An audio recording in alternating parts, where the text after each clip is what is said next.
Dando continuidade à nossa programação, gostaria de chamar para compor a mesa o Dr. Uziel Santana, presidente da ANAJURE, professor da Universidade Federal de Sergipe e professor da Universidade Presbiteriana Mackenzie.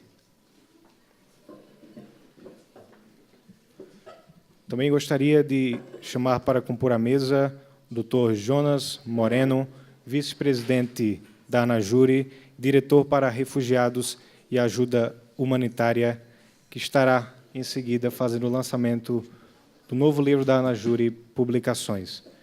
Passo a palavra, então, ao Dr.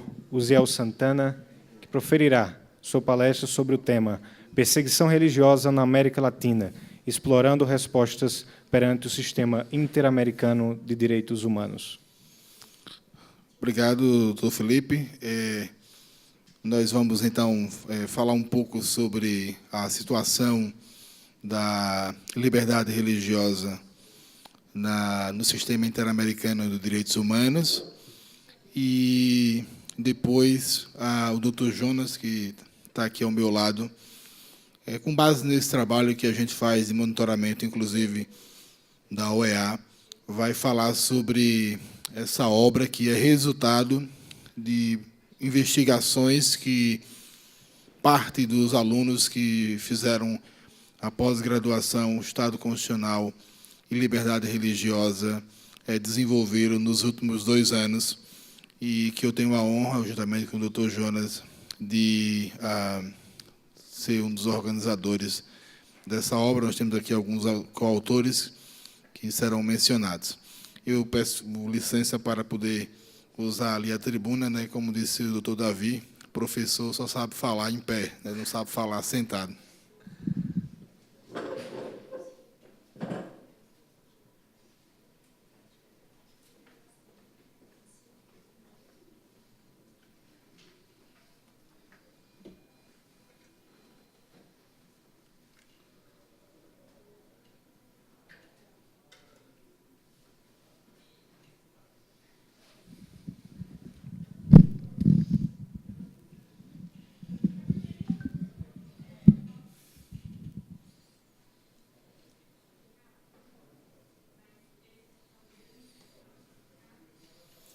Muito bem.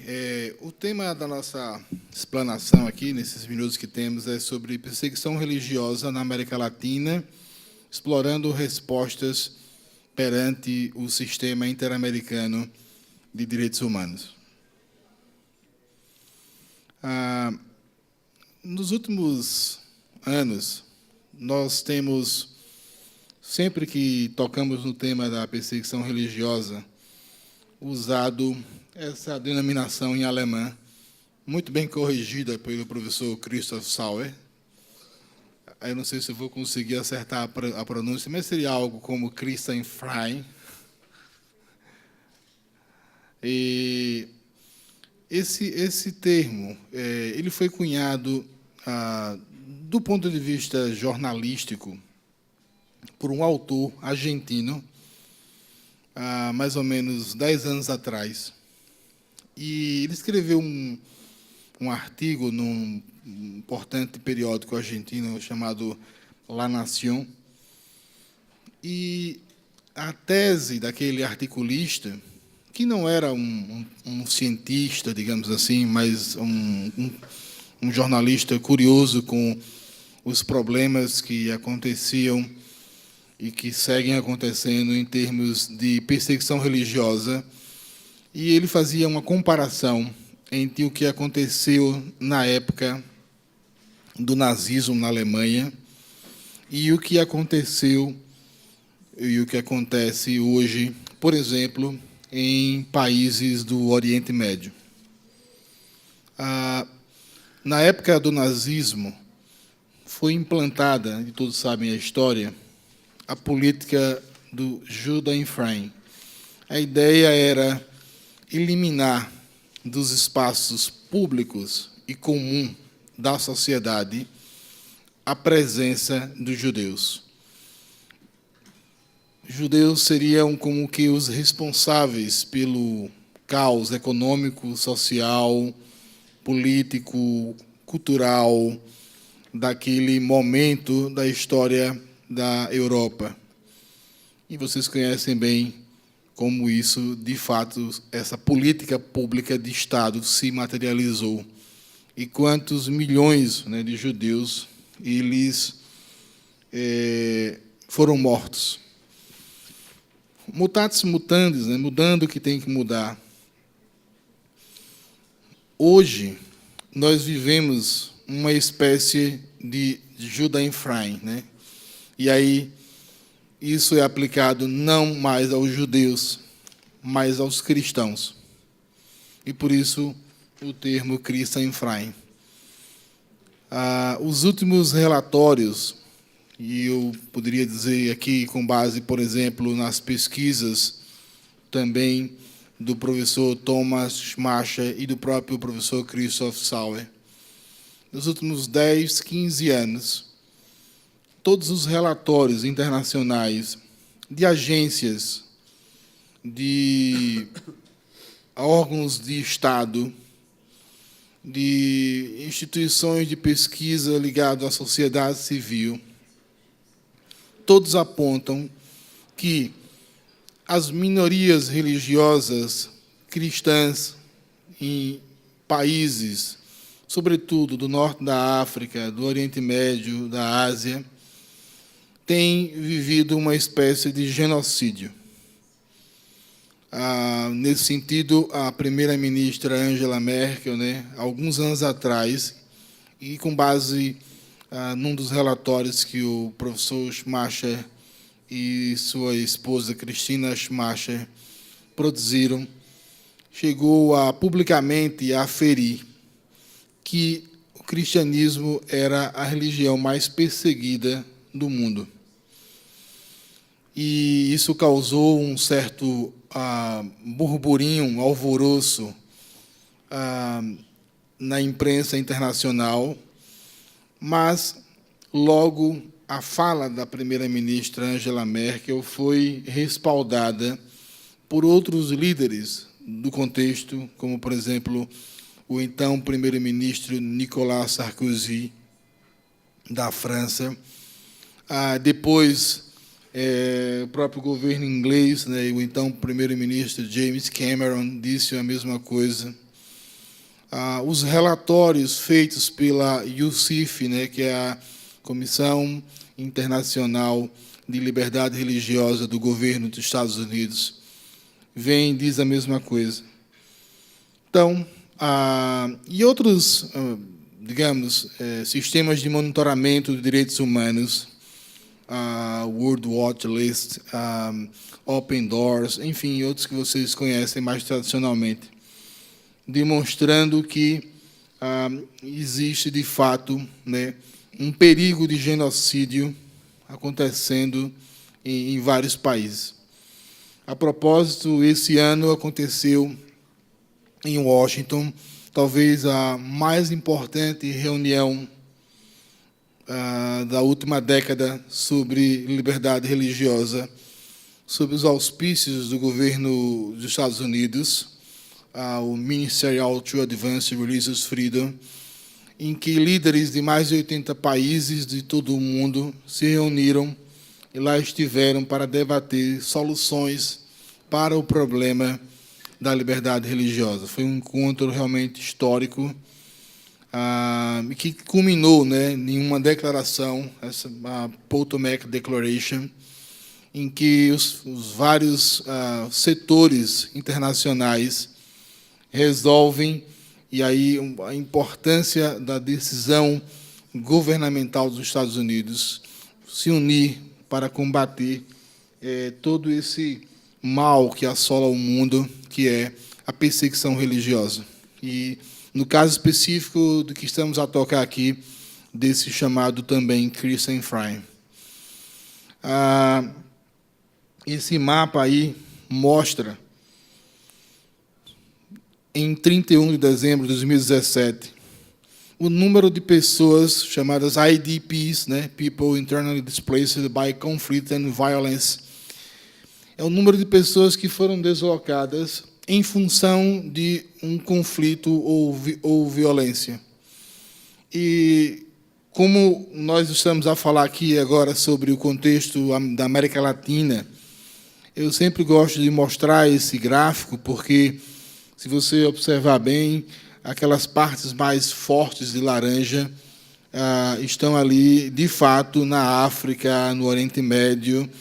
E nós temos o caso recente da Síria, por exemplo, né, com 6.784.000 pessoas deslocadas, seja como IDP, seja como refugees, enfim, mas que foram afetadas.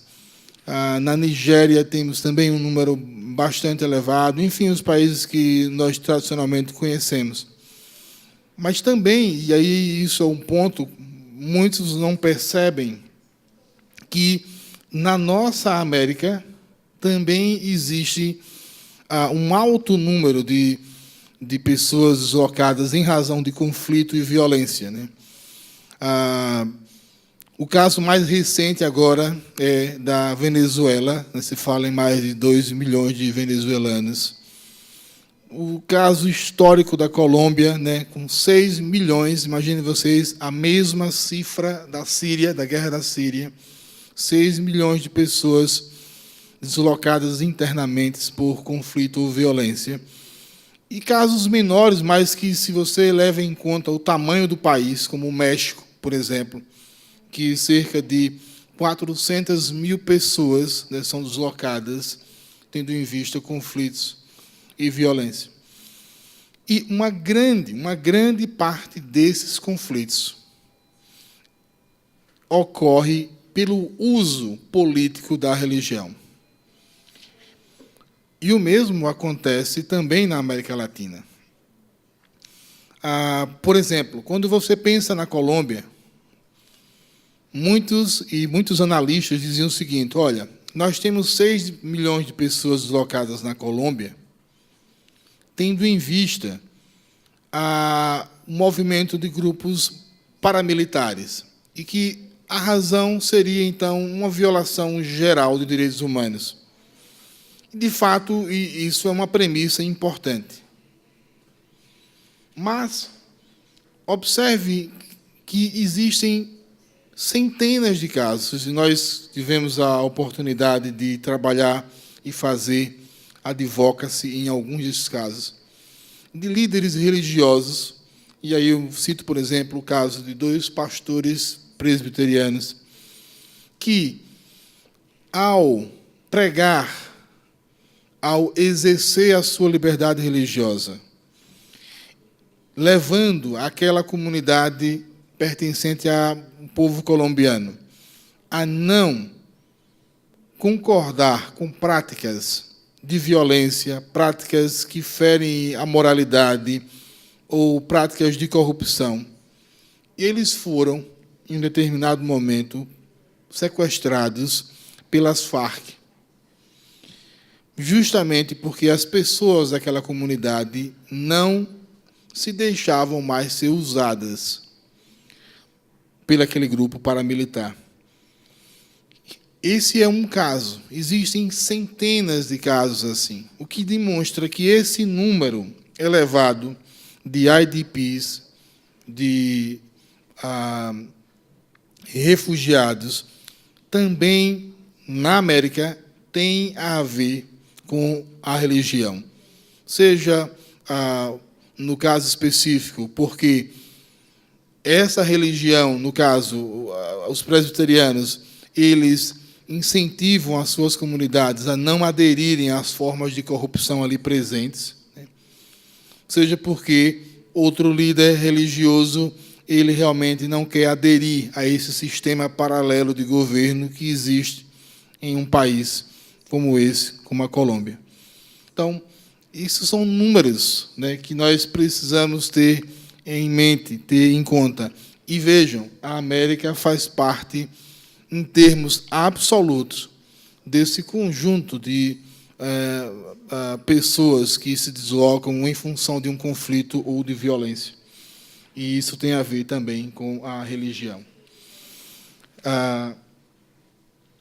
Mas uma coisa muito importante que a gente tem identificado, principalmente aqui na América, mas lógico, existem professores aqui que são da Europa.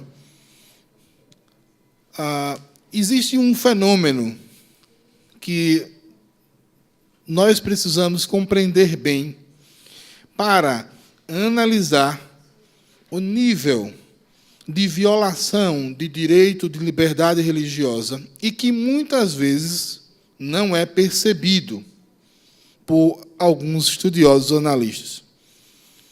Eu cito aqui um exemplo muito clássico, né? Eu digo clássico porque já tive a oportunidade de, pelo menos, um par de vezes, como dizem os espanhóis, debater com ele. É um grande e querido amigo, o professor Brian Brin. E o Brian, ele tem uma tese muito interessante que demonstra que os países em que há maior nível de liberdade religiosa tendem a se desenvolver economicamente. Essa é uma tese, de fato, fantástica. Mas o Brian Greene, quando começou a disseminar essa ideia baseada nas pesquisas que ele realizou, ele também levou, por consequência, a uma subtese de que, por exemplo, o Brasil, é o país que tem o maior índice de liberdade religiosa do mundo. E alguns países, digamos, desse tipo ideal, o Brasil, então, eles têm alta liberdade religiosa, inclusive países europeus, etc. E isso é um pouco perigoso. Por quê? E aí é onde entra a nossa contribuição que demos a partir do ano de 2015 a investigar isso, junto com meu querido pupilo, Dr. Felipe. O que nós chamamos, na perspectiva de um autor francês chamado Pierre Bourdieu, chamado de violence symbolique, violência simbólica. Pierre Bourdieu, um autor que não trabalhou com liberdade religiosa, que não tinha uma perspectiva nada religiosa, aliás, contrário a isso, digamos assim. E Pierre Bourdieu dizia que, por exemplo, em processos educacionais ou em processos que dizem respeito às pautas moral, pautas de conduta de uma sociedade, quando os indivíduos que vão nascendo naquela comunidade, eles são ensinados ou são estimulados ou determinados a seguir uma orientação que é da maioria, isso acaba levando a uma violência. Então, por exemplo, bem claramente, imagine uma família cristã que educa os seus filhos em homeschooling, e essa é a discussão do momento no Brasil, ou que ela cria os seus filhos segundo o padrão de uma religião, no caso, a religião evangélica. Pierre Bourdieu dizia que, muito provavelmente, nessa criação, se vai reproduzir um modelo de dominação que é tão forte quanto uma violência real. Mas, pelo fato de não usar, digamos, armas, usa o que depois os alemães, né, vão usar muito com a ideia de constituição simbólica, uma forma de violência que é simbólica, mas que realmente é hegemônica e traz consequências, segundo Pierre Bourdieu, fatais para aquele grupo, para aquela família, para aquela sociedade. E pensando nisso, né, e aí, mutatis mutandis, nós começamos a analisar que alguns conflitos, alguns litígios que ocorrem, tendo como premissa o fato de a pessoa ser ou não aderente a uma religião, o Estado ser ou não aderente a uma religião, e aí nós falamos de estados confessionais, muitas vezes, apesar de não haver um conflito, uma violência real, tal qual acontece em países como no Oriente Médio, por exemplo, mas que são tão graves quanto. Então, Nessa perspectiva, nós dizíamos para o professor Brian, o Brasil, por exemplo, não é o melhor exemplo de liberdade religiosa. Porque se nós não temos violência real, e já tivemos, de modo, na história do Brasil, por exemplo, já houve queimação de Bíblias, destruição de templos. Eu sou de um estado em que, até o século XIX, havia práticas de queima de Bíblia, havia derrubada de igrejas, até o século XIX, ontem. Hoje isso não acontece mais, né? Mas, por exemplo, no Brasil, até então havia uma deliberação formal do principal órgão de supervisão de pessoas indígenas, que é a FUNAI, que dizia o seguinte: a partir de agora, nenhum missionário de qualquer religião pode entrar numa terra indígena, mesmo que o povo indígena queira a sua participação. Isso é tão violento quanto um conflito de armas. Violência simbólica. O que dizer, então, no caso da educação? E nós temos aqui inúmeros casos para apresentar. Por exemplo, no último Plano Nacional de Educação, se tentou, né, estabelecer no PNE princípios que eram frontalmente contrários ao padrão religioso da maioria da população brasileira. Coisas do tipo, no próprio texto do Plano Nacional de Educação, dizia que o objetivo da educação era desconstruir o padrão heteronormativo, o padrão religioso, o padrão moral hegemônico na sociedade brasileira. Ora, isso é uma forma de violência. Então, o que nós passamos a dizer a partir disso é que nós precisamos catalogar esse tipo de violação. Me recordo da primeira discussão que tive com o professor Christoph Sauer sobre esse tipo de violação e a necessidade de melhor catalogarmos isso. Foi em Bangkok, na Tailândia, 3 anos atrás, creio. E existem várias formas de violência simbólica. Digamos que na Europa, predominantemente, a violência simbólica ela ocorre tendo em vista a secularização forte que impera em certos países. Então, por exemplo, a ideia de liberdade religiosa, e quando pensamos naquele tripé, né, de direito a fazer um culto em praça pública, etc., hoje, liberdade religiosa, em alguns países, significa apenas você ter, no âmbito privado, a possibilidade de crer ou não crer em algo. Just it. E isso não é liberdade religiosa. E isso é uma forma de violência. Violência simbólica. Em 2016, eu fui convidado pelo então embaixador de liberdade religiosa do governo dos Estados Unidos, o Sr. Sapersheim, para falar aos membros das embaixadas e consulados dos Estados Unidos na América Latina sobre essa distinção. Por quê? Porque os relatórios do Departamento de Estado americano, anualmente, deixavam de reportar esse tipo de violação sob a perspectiva de que aquilo não era violência real clássica, que pudesse caracterizar uma violação à liberdade religiosa.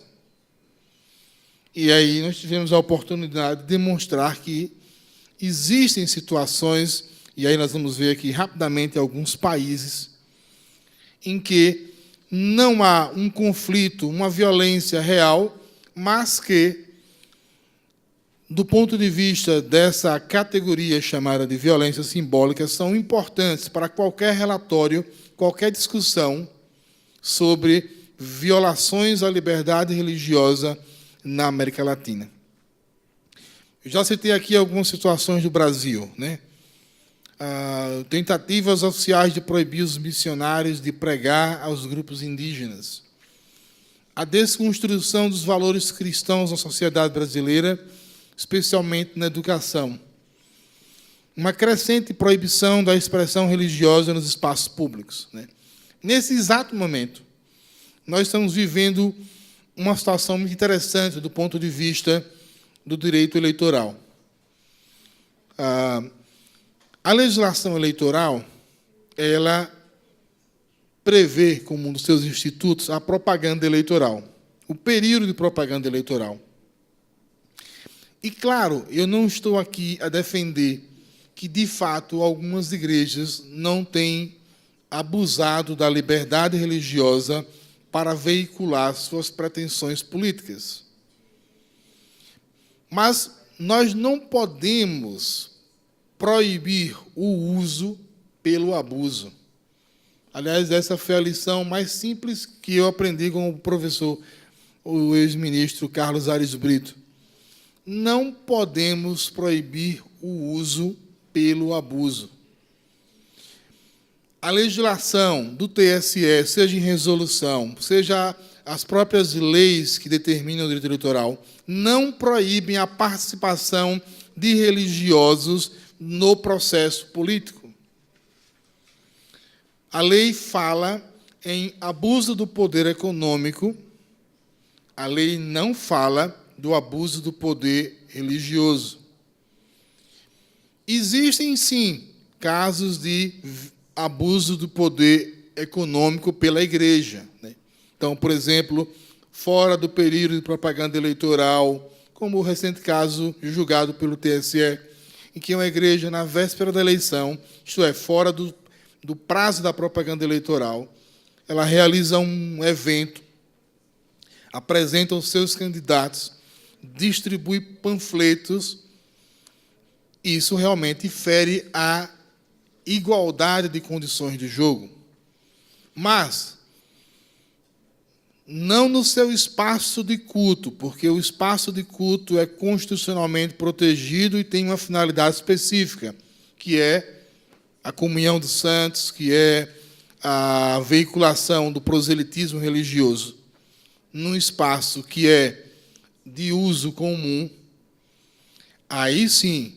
Mas, se uma igreja ela quer defender que determinado candidato seja votado pelos seus membros e o faz em uma reunião específica para isso, ou mesmo que o seu líder apresenta esse candidato numa reunião específica para isso, em que estão ali apenas os membros da igreja, isso não fere a legislação eleitoral muito claramente. O que se está tentando fazer, e eu me recordo de com base no poder de polícia que existe na justiça eleitoral, na semana passada, um juiz no Rio de Janeiro, ele enviou um aviso para todas as igrejas, proibindo praticamente a participação política de qualquer religioso no presente processo eleitoral. Isso é um abuso da justiça eleitoral, porque o poder de polícia não pode ir além do que diz a lei. Então, isso é o que caracteriza, assim, violência simbólica em termos de religião. No Brasil, nós temos aí são alguns exemplos de procedimentos judiciais, ações judiciais que tramitam na Suprema Corte, no Supremo Tribunal Federal, e que nós, da ANAJURI, temos acompanhado. São inúmeros casos. Todos esses casos, eles merecem a atenção de qualquer estudioso de liberdade religiosa no país, porque são casos que ensejam, sim, violação por parte do Estado contra a liberdade religiosa. O exemplo mais recente é o do homeschooling, né, em que, num recurso extraordinário com repercussão geral, o Supremo Tribunal Federal entendeu, bom, e aí, lógico, do ponto de vista jurídico, existem teses favoráveis e contrárias, que o homeschooling não é uma prática que prevista em uma lei que seja constitucional. Isso vai dar muita discussão ainda, porque o próprio Supremo, e o acórdão vai ser ainda publicado, mas vai dizer que, havendo uma legislação, aí sim se vai discutir se essa legislação ela é possível ou não, isto é, se ela fere ou não a Constituição. O que se diz agora nesse julgado é que a legislação que existe em relação ao sistema educacional, ela é a da LDB, que diz que o ensino acontece numa escola privada ou pública, e não em homeschooling. Então, exemplos de situações que nós precisamos compreender, né, que, apesar de no Brasil não haver mais violência real, como já houve, mas são situações que podem ensejar, e de fato ensejam, violência simbólica e violação da liberdade religiosa. Trago o exemplo do México, muito rapidamente. O México, eu sempre digo isso, é o país da América Latina, talvez do mundo, que tenha assinado mais tratados de direitos humanos. E sempre o governo mexicano, e eles têm órgãos de controle na área de supervisão de direitos humanos, existem mecanismos, mas, infelizmente, o México, por exemplo, tem 400 mil pessoas deslocadas, tendo em vista conflitos e violência. Particularmente, a comunidade cristã evangélica tem sofrido com esses deslocamentos forçados, com aprisionamento de líderes e, principalmente, com o confisco de terras e igrejas. Nós tivemos a oportunidade de visitar algumas famílias e fazer advocacy dessas famílias, e a situação realmente ela é muito triste.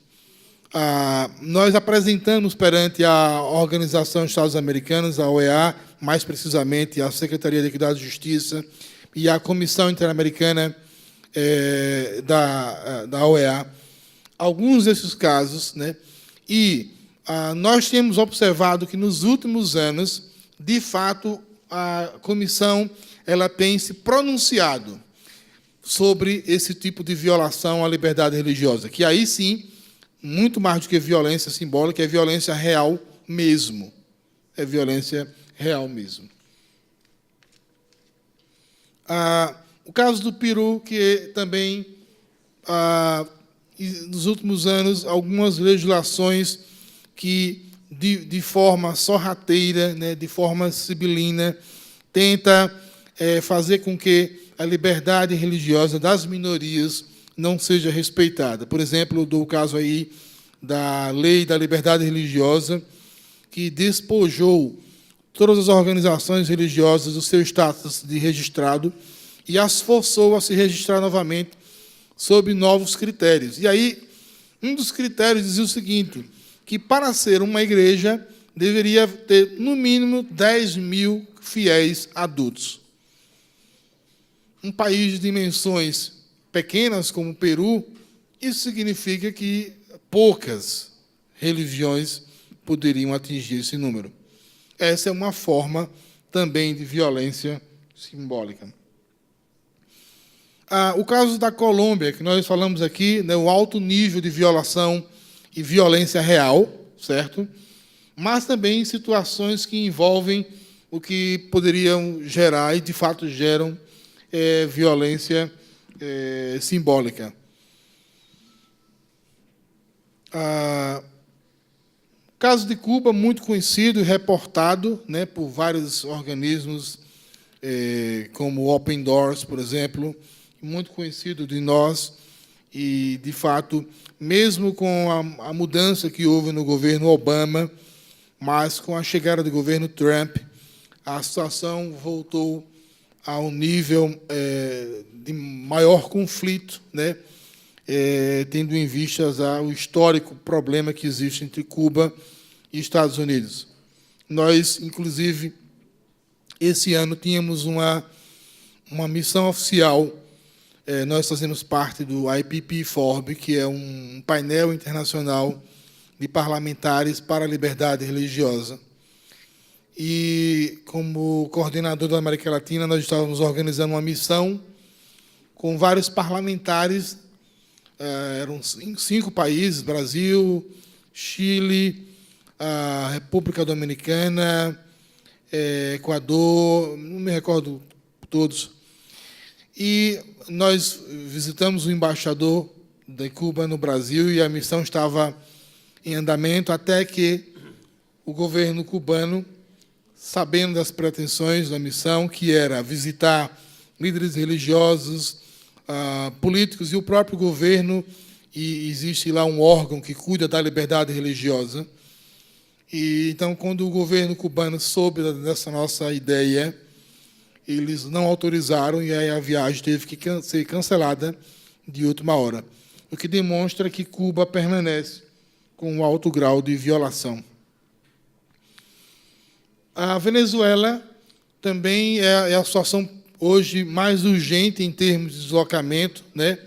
Violência real também, violência simbólica, são casos que têm aparecido na mídia internacional, e o Brasil tem tentado ajudar. As igrejas evangélicas, por exemplo, têm atuado na fronteira entre Brasil e Venezuela para amenizar o sofrimento dos venezuelanos. Então, hoje se fala, inclusive, né, vimos recentemente, na semana passada, o secretário-geral da OEA, Almagro, pela primeira vez, falando em uma possível intervenção militar no caso da Venezuela, algo que não acontecia desde a década de 60 e que, enfim, mas são milhões de pessoas que estão passando fome e necessidade naquele país. Recentemente tivemos o caso também de denúncia, né, na Nicarágua, de violência. Tivemos, inclusive, uma brasileira que foi morta. E a Igreja Católica tem sofrido com as ameaças, e também não só ameaças, mas violência real, porque tem denunciado os casos de corrupção do governo.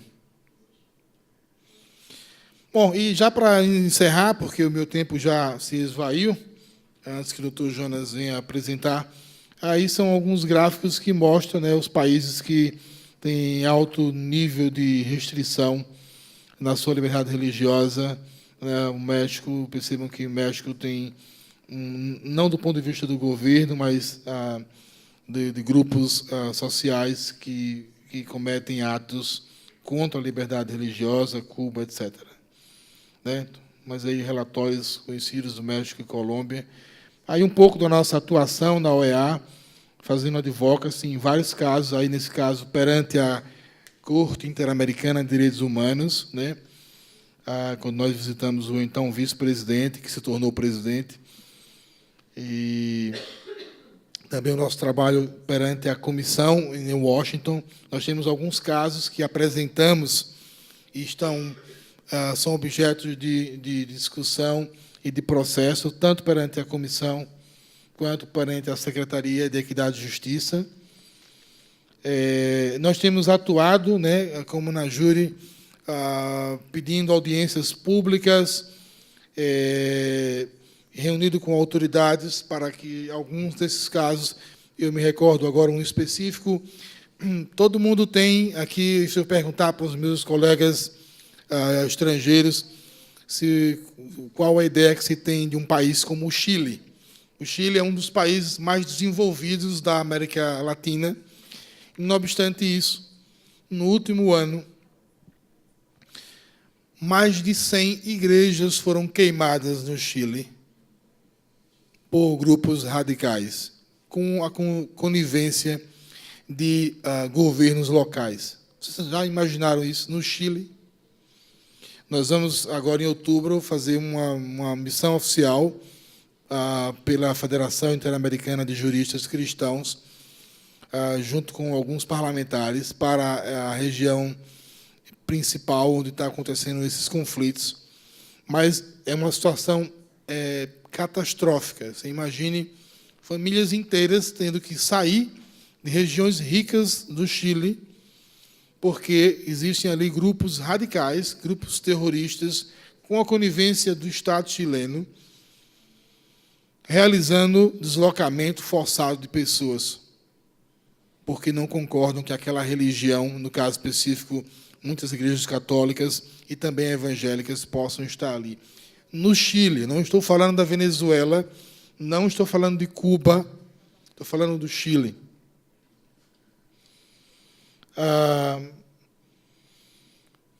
E, enfim, aí mais fotos das nossas atividades, né? Vou parar por aqui, porque já me passei. Nós temos um sistema de dados que é acompanhado. Existem relatórios mensais que nós passamos para esses órgãos de controle da OEA, como a Comissão, e a Secretaria de Equidade e Justiça e a própria Corte Interamericana. E esses dados também, essa plataforma, ela pode ser acessada por professores que desejem conhecer melhor os dados da América Latina. Então, muito obrigado. Eu vou passar a palavra agora para o Dr. Jonas. Muito bem, José.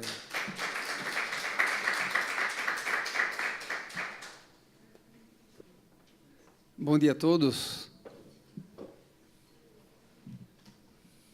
Agradeço a oportunidade de estarmos aqui. É um privilégio para nós nessa manhã, tentando juntos colaborar, né, com essa exploração em busca de respostas à discriminação, tanto o que me toca mais, a segunda parte, a questão de perseguição, mas também com relação à discriminação religiosa. E quando nós pensamos em participar do evento, e também como Anajure, de analisar como a Anajure poderia colaborar com o Brasil e com o mundo, né, nós partimos de algumas premissas para definir algumas ações nossas, assim, em favor do Brasil e do mundo. Existem algumas pesquisas recentes. Em 2017, pesquisa realizada em 199 nações, né? 40 delas tinham uma religião oficial, 43, aproximadamente, tinha uma religião onde havia uma certa preferência com relação àquela fé. 106 não tinha nenhuma religião oficial, nem religião preferida, e 10 nações tinham atitudes hostis, né, com relação a qualquer tipo de religião. Mas aí, quando nós comparamos com o Brasil, principalmente a partir do último levantamento detalhado mesmo do nosso censo, que foi o de 2010, nós temos aproximadamente 87% de cristãos no nosso país. Temos ainda 8% que não professam nenhuma religião e 6% que professam outros tipos de religião. Logo, quando nós olhamos para o Brasil, além de sermos um país onde existe uma grande religiosidade, é evidente que o doutor Uziel aqui falou da violência real e da violência, né, simbólica, ele explicou um pouco acerca disso. O nosso país, ele professa, em sua grande maioria, a religião cristã. E já dizia John Wesley, um dos grandes pregadores do cristianismo, né, que a religião cristã, ela não é solitária, ela é solidária, né? Por ser uma religião solidária, em tese, ela não vive sem o outro. Ela não vive sem o relacionamento com o outro. Ela não vive sem a cooperação com o outro. E, diante dessas perspectivas, nós começamos a analisar o Brasil e comparar com o mundo. Olha, nós sabemos que, a partir de 1951, principalmente olhando na perspectiva de perseguição, com o Estatuto do Refugiado, que, tendo como complemento o Protocolo de 67, que teve centenas de países signatários, né? A relação, no final dos anos 2000, se dava a 141 países signatários. Tivemos, principalmente para os países da América aqui, aquela Declaração de Cartagena, de 84, que envolvia também países com problemas sociais, né? Guerras internas. E nós tivemos o nosso país acompanhando essa caminhada e essa adesão, e como sendo signatário de vários desses protocolos do Estatuto de Refugiado, o nosso país ele tomou algumas ações legislativas corretas. Em 1996, teve o primeiro, né, o Programa Nacional de Direitos Humanos, que é interessante. Ele foi o primeiro programa para a proteção de direitos humanos da América Latina. Quer dizer, nosso país, nós podemos dizer que foi uma referência nisso. Mais à frente, quando nós tivemos o estabelecimento do Estatuto do Refugiado, a nossa nação também ela foi muito elogiada porque passou praticamente a ser a terceira nação que tinha uma legislação específica, moderna, que, inclusive, estendia o status de refugiado, né? Vocês sabem disso, que além apenas daquele que era recebido, toda a família daquele que recebia o status de refugiado tinha esse status alcançando a sua família. E essa ação ela foi muito louvada, né? Inclusive, a partir dessa própria legislação, foi criado o Conselho Nacional de Refugiados. Aí você começa a observar.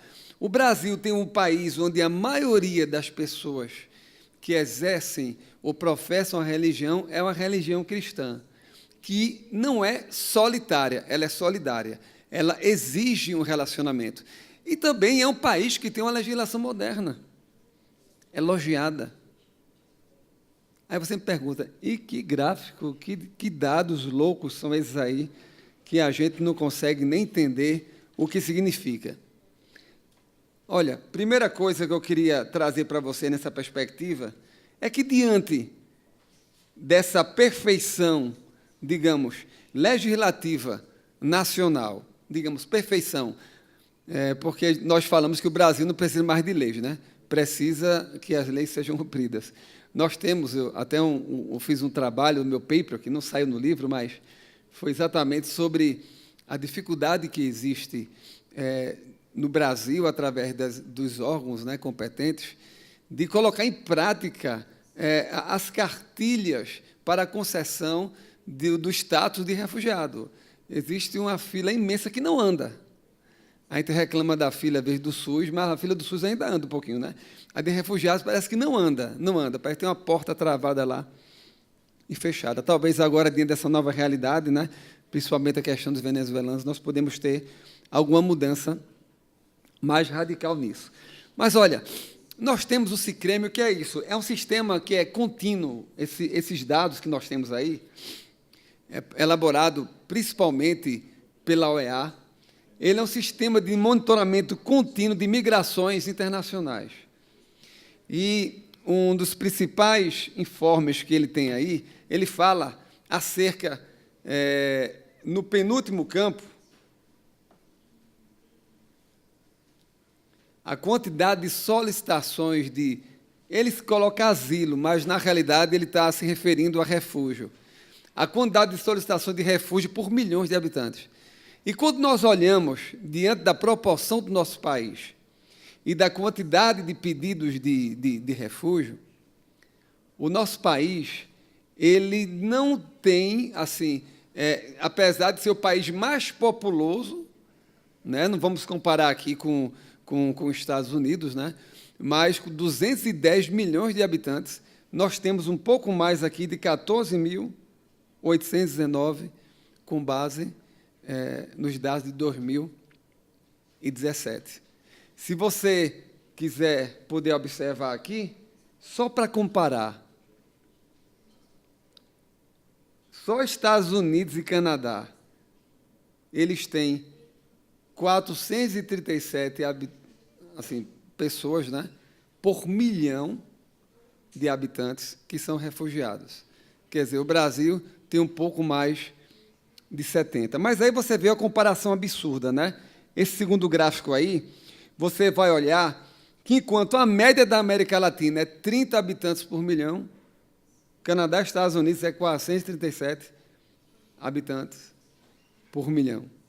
Quer dizer, que são recebidos como refugiados, como uma média. Logo, o nosso país tem um contexto de liberdade religiosa, apesar da questão de violência simbólica e violência real, e é um país que tem uma legislação perfeita. Logo, o que é que a Anajure pode fazer para contribuir para que o Brasil traga respostas na perspectiva da liberdade religiosa e da perseguição?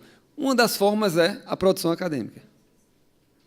É a maneira que nós temos de cooperar com o Brasil e com o mundo. Além desse livro, nós elaboramos um livro que fala sobre refugiados no Brasil, que explica toda a legislação de refúgio no Brasil. Inclusive, foi traduzido para o inglês, está no Amazon, você pode acessar e pode baixar. E nessa obra que nós fizemos, a nossa segunda obra, nós tentamos, conversei com colegas, nós temos hoje diversos papers que não foram ainda publicados. Nós separamos 10 deles, porque alcançavam um leque bem diverso assim, de temas. Eu vou até trazer para vocês aqui bem rapidinho. Tá? Aqui é, né, o nosso livro, os nossos coautores aí, que colaboraram com seus papers, né, fruto do nosso curso de pós-graduação internacional, envolvendo Mackenzie, o Park Regis College e Coimbra, né? Esse trabalho ele foi desenvolvido, tivemos vários temas abordados. Eu posso falar de uma maneira assim rápida para nós, porque nós tentamos atingir, digamos, várias especialidades e áreas. Nós falamos desde a perspectiva da assistência religiosa, né, que foi o trabalho da doutora Edna Zilli, né, aqui, onde nós tentamos trazer, a partir dos princípios legais e constitucionais que existem, né, aplicação, inclusive, para exercício de capelania, né, capelania prisional, capelania em hospitais, que seriam as únicas, né, doutora Edna, previstas, porque as pessoas estão isoladas, né, não tem o livre acesso. Mas nós temos visto no Brasil a aplicação, devido à previsão do próprio inciso 7º do artigo 5º, a questão da assistência religiosa em entidades civis e militares. Tem a capelania militar. A doutora Edna abordou isso, quer dizer, algo que ajuda muito nessa perspectiva do exercício da atividade religiosa, independente de qual seja a religião. Outro tema que nós tivemos aqui, o doutor Felipe, né, Augusto, eu vou fazer menção daqueles que estão aqui, neutralidade do Estado e autonomia das comunidades religiosas.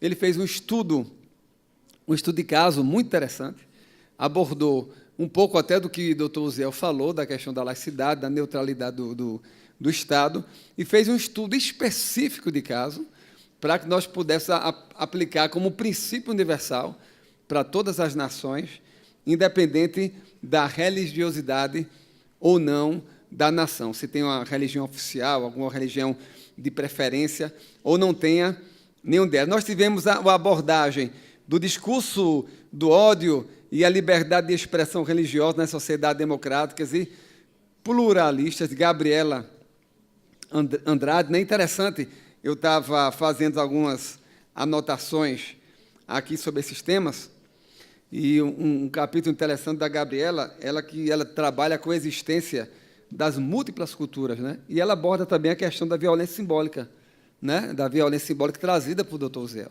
Logo, é muito importante, mais um artigo que alcança de uma maneira muito clara a perspectiva de liberdade religiosa envolvendo comunidades que têm culturas diversas, né?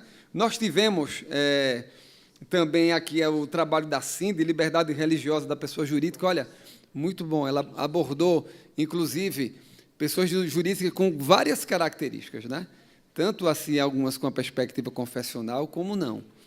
E o interessante é que nós tivemos uma discussão, se nós formos aplicar até para escolas, recentemente a discussão do ensino religioso em entidades, em escolas públicas, né?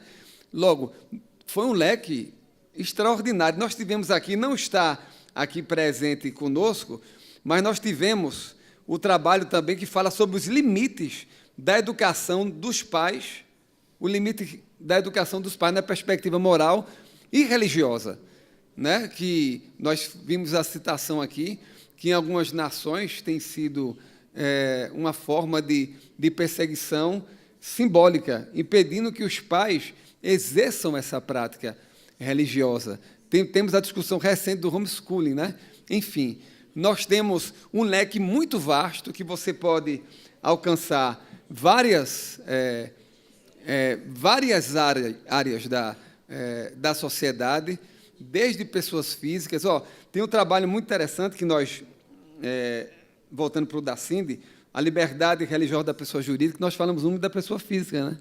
Nós não entramos na liberdade religiosa da pessoa jurídica, né? E é um trabalho muito interessante. Logo, você pode atuar com empresas do terceiro setor, que nós temos muitas entidades missionárias que são confessionais, sem fins lucrativos, temos as próprias igrejas, né? Nós temos sociedades sem fins lucrativos que não são confessionais, mas que são alcançados também por alguns benefícios. Aqui nós não tratamos muito a parte tributária, mas nós temos no nosso livro anterior, nós abordamos a perspectiva tributária também do terceiro setor. Bem, a ANAJURE, através dessa perspectiva acadêmica, ela tem procurado cooperar com o Brasil e com o mundo, né, para encontrar essas respostas nessa perspectiva de liberdade religiosa e para também o combate à perseguição.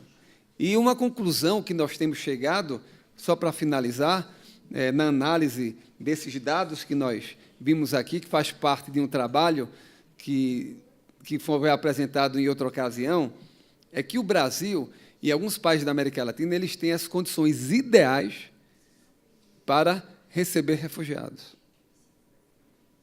Mas, infelizmente, o que faltam, né, são os recursos.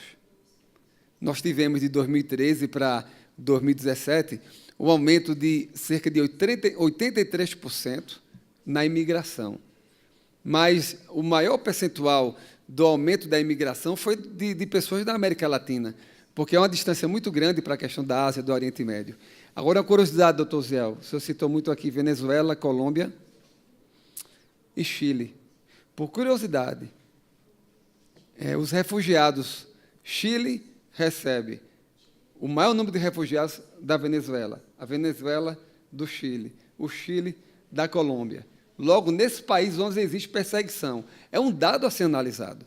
Será que realmente são refugiados ou existe um círculo de pessoas que promove até a perseguição? É importante analisar isso. São dados que assim, diante de nós podem ser mortos, mas com análise e com estudo, ele pode se tornar dados vivos e nos ajudar a combater também a perseguição religiosa. Muito obrigado, bom proveito a todos. E os alunos, né, do curso estão de parabéns por contribuir com essa obra tão valiosa. Muito obrigado. Obrigado, doutor Jonas.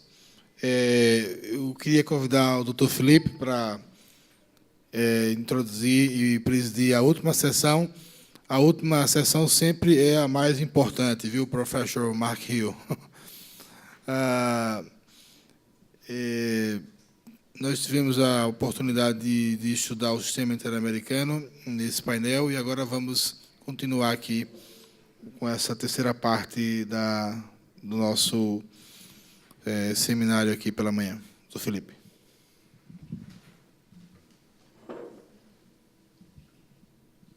Muito obrigado, Dr. Uziel. É, de fato, uma alegria poder receber o professor Mark Hill. Ele me pediu para informar-lhes que não é a culpa dele, que talvez o horário do almoço tenha passado um pouco.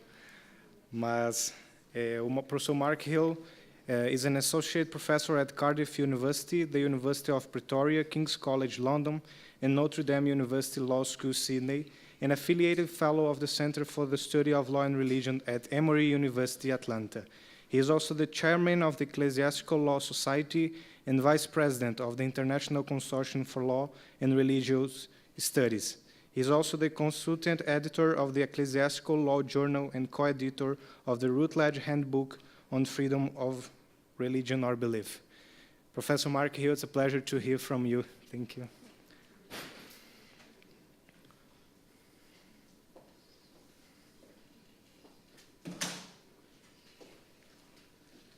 Felipe, thank you very much for your introduction.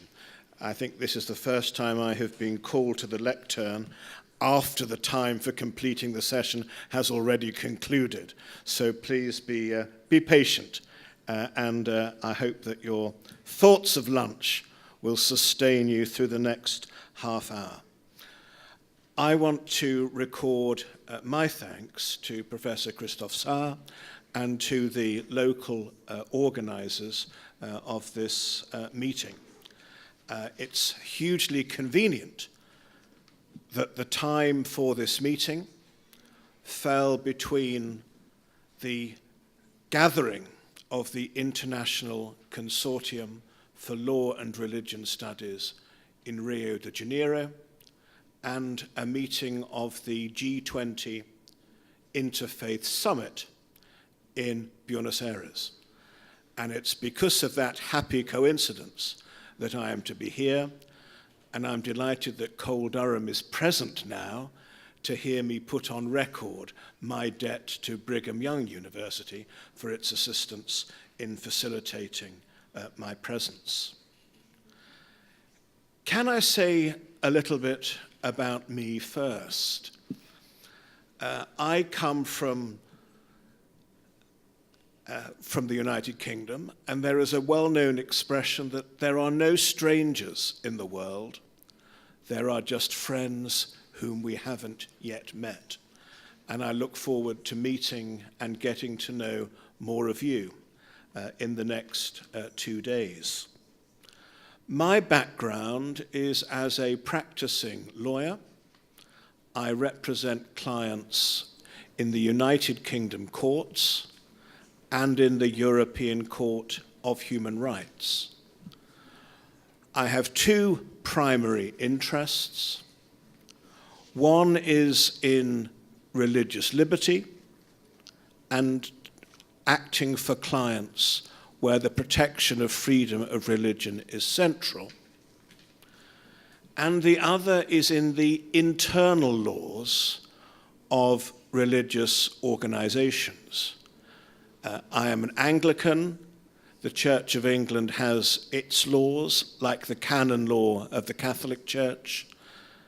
And for the last 10 or 15 years, I have been engaged with an ongoing project of the comparative laws of Christian churches initially, and now we have moved to consider all Abrahamic faiths, looking at the laws of Christian churches, the laws of Jewish tradition, and the laws of the Muslim tradition as well.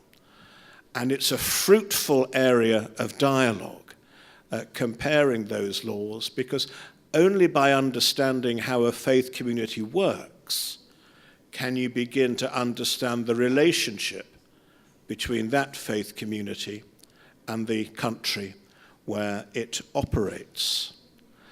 The primary theme of our discussions today and tomorrow is the question of persecution.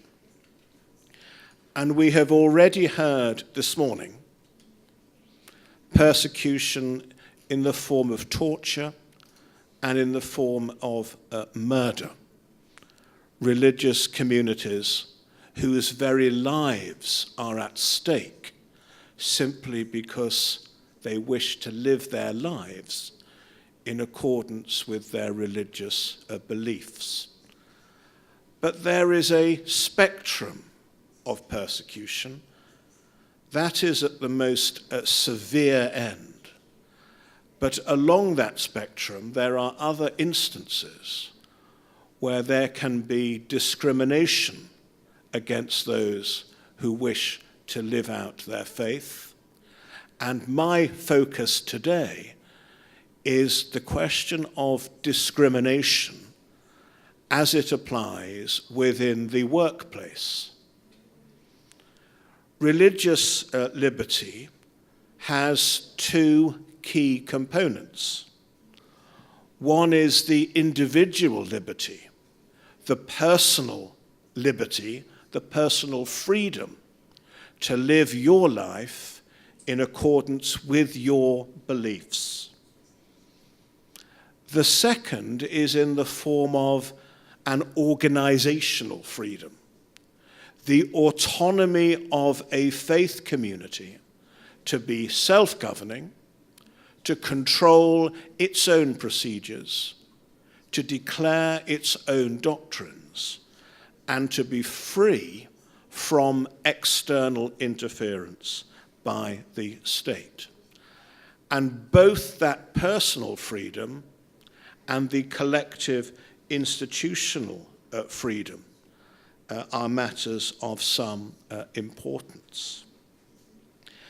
And within a European context, when one is looking at how an individual can express his doctrinal beliefs within his work environment, there are two central bits of legislation which act as protections where that is concerned.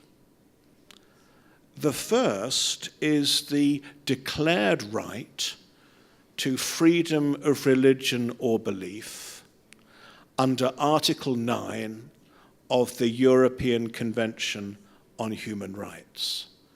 And it's important that when one looks at that instrument, as well as other religious freedom instruments, that one is talking about religion or belief. One brings together not merely the spiritual, but also other worldviews which have equal validity. The purpose of Article 9, the purpose of a similar provision in the Universal Declaration of Human Rights, and the purpose of religious freedom standards in domestic legislation is to promote pluralism, whereby religious and other belief systems can exist alongside one another, each having equal validity.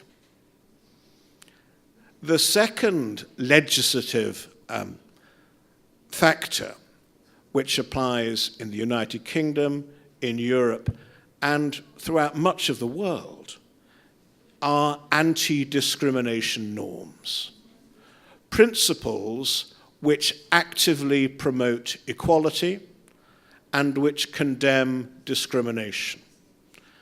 And within Europe, this is dealt with by means of a directive issued by the European Union, which is then embodied in the substantive laws of the countries of the European Union. And the anti-discrimination law is of particular importance because it serves to prevent discrimination on a number of what are called protected characteristics, characteristics of the individual which are protected by law, and it makes discrimination on any of those grounds unlawful. These include gender, disability, sexual orientation, ethnicity, but importantly for our purposes, they also include religion. So discrimination on the grounds of religion is unlawful, and that is where the legal protection exists. Now, everyone in this room, everyone globally, has multiple identities. We identify in terms of our nationality, in terms of our family heritage, in terms of our ethnicity. But we also have a religious identity. Sometimes it's one which we are born into, sometimes it's one which we are converted into at a later time in our lives. And religious identity is more than lifestyle choice. It is something profound, and it affects the way in which we believe we are compelled to conduct ourselves because of the faith that we have in a particular religious conviction. And accordingly, it's not a personality that we put on like a coat at home or in the church, synagogue, mosque, or other place of worship. It is part of our being, as much a part of our being as the air in our lungs and the blood in our veins. We cannot, in good conscience, deny ourselves our religious identity. And in the adult world, we probably spend more of our time at work than at any other place. At home, we're often sleeping at night. When we travel, it may be in all sorts of ways. But the most consistent place where we are and where we have a right to express our religious identity is in the workplace. And the question, therefore, is it right to place restrictions upon how people of faith behave within the workplace? Can an employer, and by which I mean both a commercial a company or similar operation, and equally a state employer, can that employer compel an individual to live in a manner contrary to his religious identity? And here one needs to look a little bit more deeply at what we mean by freedom of religion or belief. And we can find the beginning of an answer to the question by looking at how it is written in Article 9 of the European Convention, because it is in two parts. The first part creates an absolute freedom of religion, that within our heart, nothing the state can do can prevent or can inquire into that belief which we hold. The second part of Article 9, and the second part of most global and domestic human rights instruments, talk about the manifestation of that religious belief, the way in which we live out that belief in the real world.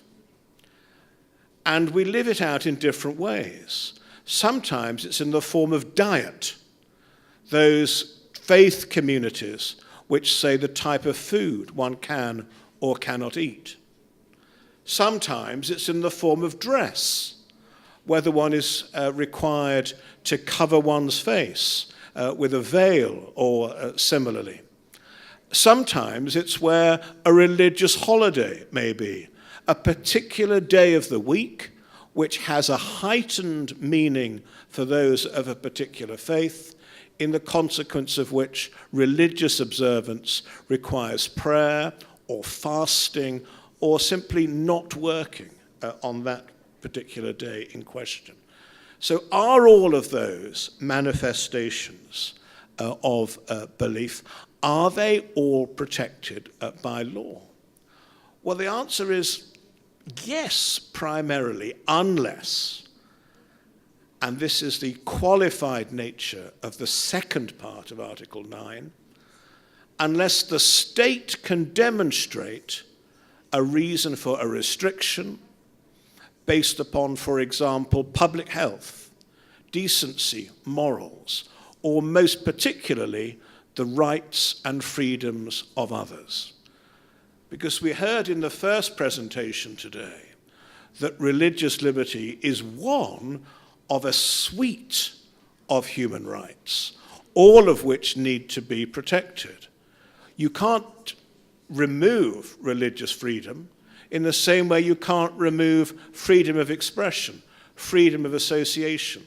They all need to be lived out together. And often cases which go to court relate to the conflict between, for example, deeply held religious rights on the one hand, and the rights, for example, of those of a particular sexual orientation on the other. And these are the types of conflicts where, in the workplace at least, the courts may have to intervene. Now, it's often useful when one's looking at these matters to take real-life examples, because it helps to put the theory of this into practice. And I want to speak about a particular case that was adjudicated upon in the European Court of Human Rights. It originated in the United Kingdom, and there were 4 cases all heard by the court at the same time. Those 4 cases came in 2 pairs. The first pair contrasted a woman called Nadia Ewaida and another woman called Shirley Chaplin. Miss Ewaida worked for British Airways. She wanted to wear around her neck a very small cross which demonstrated to the world that she was a Christian. Miss Chaplin wanted to do the same. She worked as a nurse in a hospital. And the important point of the decision of the European Court was to say that Mrs. Ewaida was entitled to wear her cross. And there were 2 key matters which are important to bear in mind when one looks at religious freedom in the workplace. And it is this. Previously, the courts tended to say there is no impact on freedom of religion in the workplace, because if you do not like the rule, you can resign, leave your job, and work somewhere else. So in other words, the reason you cannot display a cross or have a diet or wear particular clothes is not because of your religion, it's because you have chosen to work for this particular company. And the European Court said that may have been what we said in the past, but no longer. It recognized the economic reality that you can't necessarily leave a job today and walk into a new job tomorrow. It recognized the significance of the fact that within the workplace, one is entitled to live out one's religious personality, and one should not face the alternative of being unemployed. Now, the nurse, Miss Chaplin, was in a slightly different position. The court agreed, as a basic principle, she should have the right to wear her cross at work. But because of the risk to health of passing germs or infection from one patient to another, it was appropriate to limit that religious expression because of the health issues and the concerns for others. So it's an example of where you acknowledge the right, but you also acknowledge this is one of those limited categories of case where the right can be put in place, and the employer is entitled, for health and safety reasons, to say, no, we must forbid it. Let me then look at the second pair of cases, and this contrasts a woman called Lillian Liddell with a gentleman called Gary McFarlane. And I know Felipe has done some research into the implications of the Liddell case in particular. Miss Liddell worked for a local authority. She was a public employee, and her job was to register marriages. So when a man married a woman, she officially made the record and kept the register. She'd done this job for 20 years. The law in England changed, and the law permitted a civil partnership between people of the same sex. Miss Liddell said, for my deeply held religious convictions, I will not register civil partnerships between people of the same sex. I firmly believe that marriage is ordained by God as a union between man and woman. But she lost her job.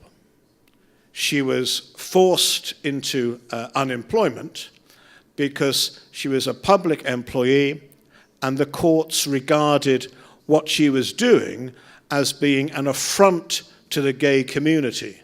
In effect, she was a symbol of the state saying, we will not register your civil partnership because it is making a judgment on the gay community. Now, I think that was a wrong decision by the court. And I think it was a wrong decision by the European Court not to intervene. And the reason I say that was it was no fault of Miss Liddell that the law in England changed. Nobody predicted that David Cameron, the Prime Minister, would introduce civil partnerships. It just wasn't on the agenda, and she was caught out by a change in the law. The second reason I believe that case was wrong was because no gay couple was denied the right to marry. There were many other registrars who were all prepared to register the gay civil partnership. All they had to do was attend or to adjust the roster so that Miss Liddell only dealt with opposite sex relations, and other employees who did not share her doctrinal objection were able to deal with same-sex employees. But the court said that was not good enough because of the message this was sending out to individuals. The contrast was with Mr. Gary McFarlane. He applied for a job as a counsellor, a relationship counsellor, which dealt with both same-sex and opposite-sex couples. He was offered the job, he accepted the job, but once he started, he said, I won't do same-sex couples. Now, he lost his case, and I think it was right that he lost his case, because the job he applied to do was in respect of both same-sex and opposite sex. But I think, although the position with him was clear, I think Miss Liddell was very badly treated.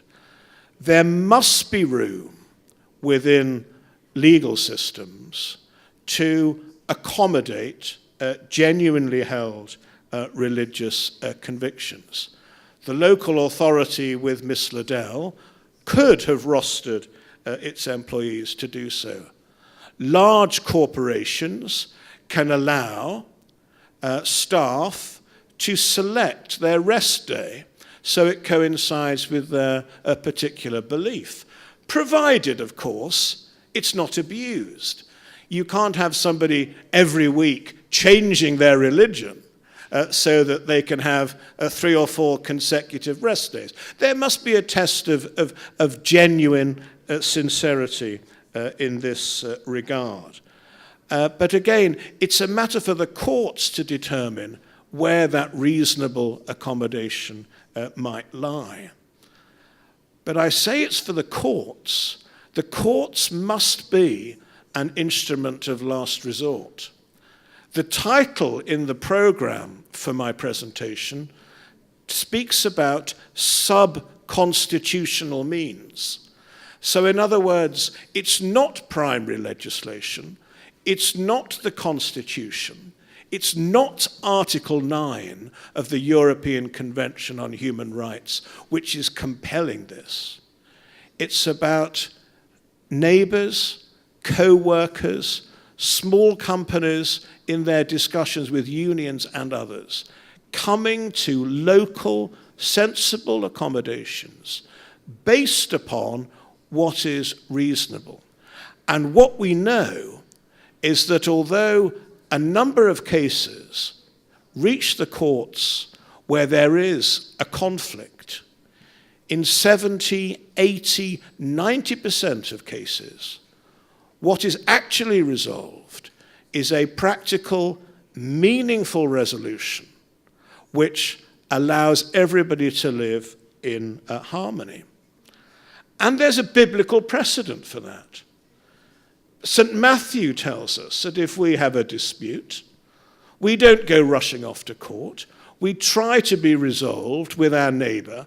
First of all, the court is this last resort, this long stop if everything else has failed.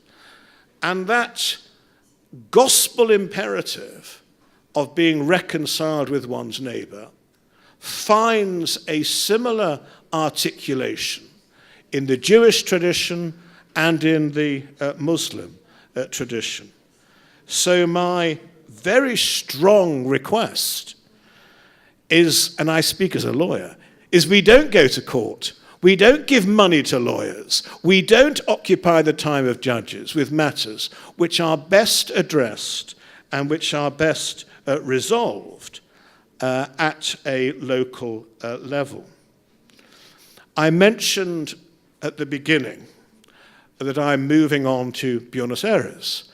As part of the G20 Interfaith Summit, one stream is looking exactly at this issue, and it's looking at it in a global perspective. Richard Fulton of Washington, D.C. is participating, and Juan Vives is with us today, is also part of this small group which is promoting a discussion about how we can get the best possible means of finding non-juridic solutions which allow people of faith to be open about their religion within the work environment. And what I believe the biggest obstacle to the success of that venture is illiteracy. It's the religious illiteracy of government. Because at a state level and at a local level, officials who are engaged in these matters simply do not know enough about the doctrines and worldviews of particular religions. So there is an onus on Christians to make known what they believe, to tell the world at large what their doctrines are and how they live out their lives. And it's through an open dialogue where Muslims can share with Christians, who can share with Jews, who can share with atheists and agnostics what is central to their worldview, that the pooling of that knowledge, the sharing of that experience, can produce a means whereby in the workplace proper and sensible accommodations can be made. Because commercially, and I think this chimes with the speaker who spoke of Brian Grimm's work economically at a macro level, a country which has a high regard for religious freedom is, as a general rule, economically more prosperous. I venture to say that a commercial company which gives proper regard to the religious sensibilities of its workers has, as a result, far more commitment from those workers, far more loyalty from those workers, and a far more productive workforce as a result. So it is in everybody's interest, not just those people of faith, but commercial, state, and other employers, to foster the best possible religious accommodation within every conceivable workplace. Because to fail to do that is the first step towards a most unattractive persecution. Thank you very much.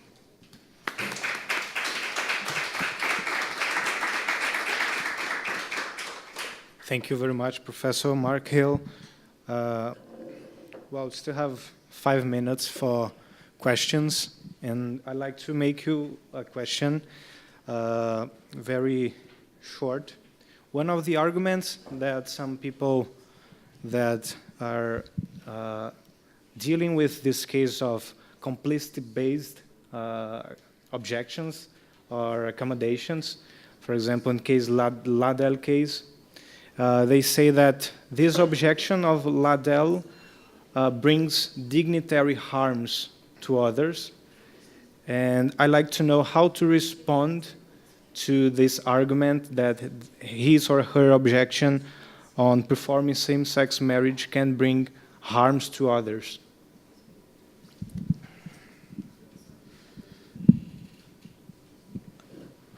I think I struggle with the definition and the concept of dignitary harm,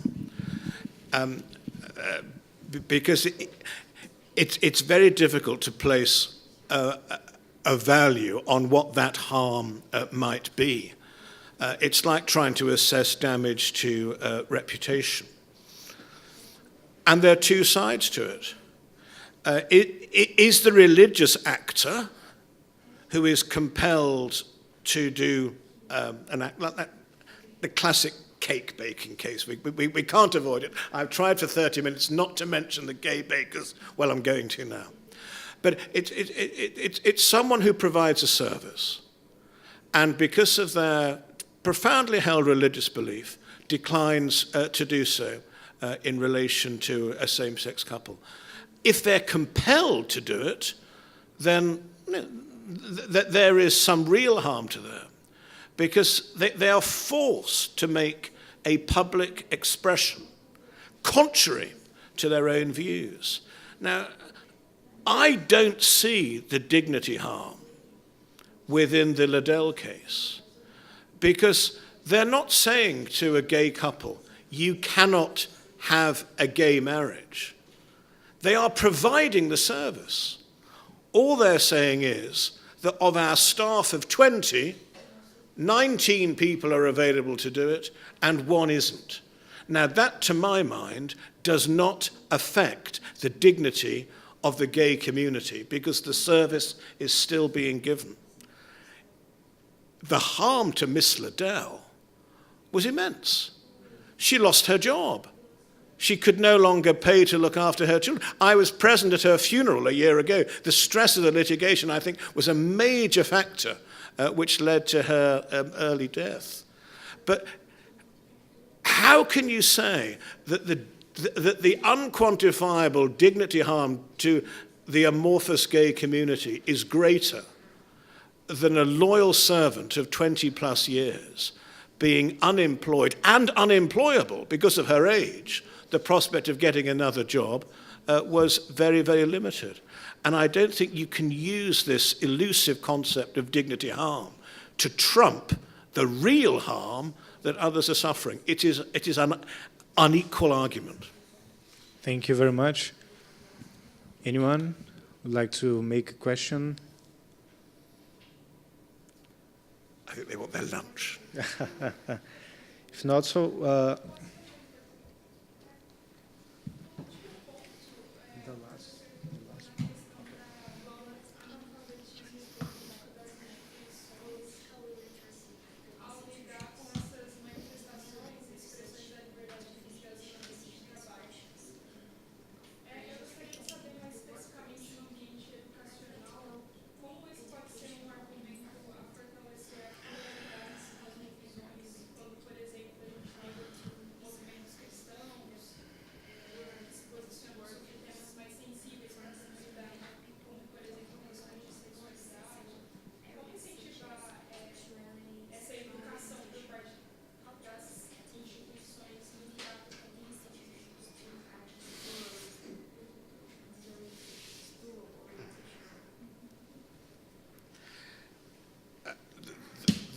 The first point of correction is I may not have been clear. The illiteracy I was referring to was a religious illiteracy, not a political illiteracy. And so it's the lack of understanding by increasingly secular state officials as to what matters religiously. Whereas there's a deafening mantra from the LGBTI, etc., lobby, which is a constant background noise, which is deafening and drowns out the more sedate and the quiet voice of religious activists. So I'm not entirely sure I grasp your question on pluralism, and we can speak privately if that helps. But religious pluralism, including other worldviews, can only be promoted by allowing a wholesale freedom of speech, allowing all voices across the political divide to say what they feel with passion, a degree of restraint, but with passion nonetheless.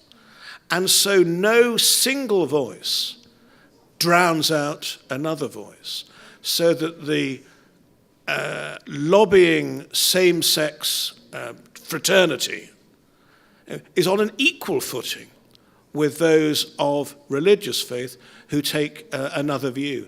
And certainly within the educational field, the children and adolescents need to be exposed to a range of views, and having schools and universities which in some way try to create an artificial environment where there isn't freedom of speech, where those views are not exchanged, is a recipe for a very unhealthy democracy. Thank you very much. Anyone? 3 minutos. Minha pergunta ao professor, seria quanto à conciliação entre a autonomia universitária e a liberdade de cátedra. Para nós chega a ser às vezes importante.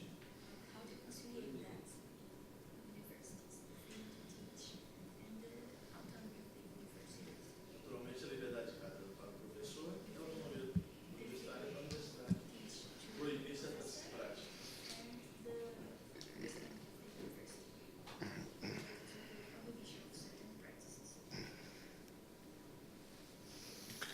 I could avoid that question completely by saying, come back this afternoon and listen to Barry Bussey when he speaks.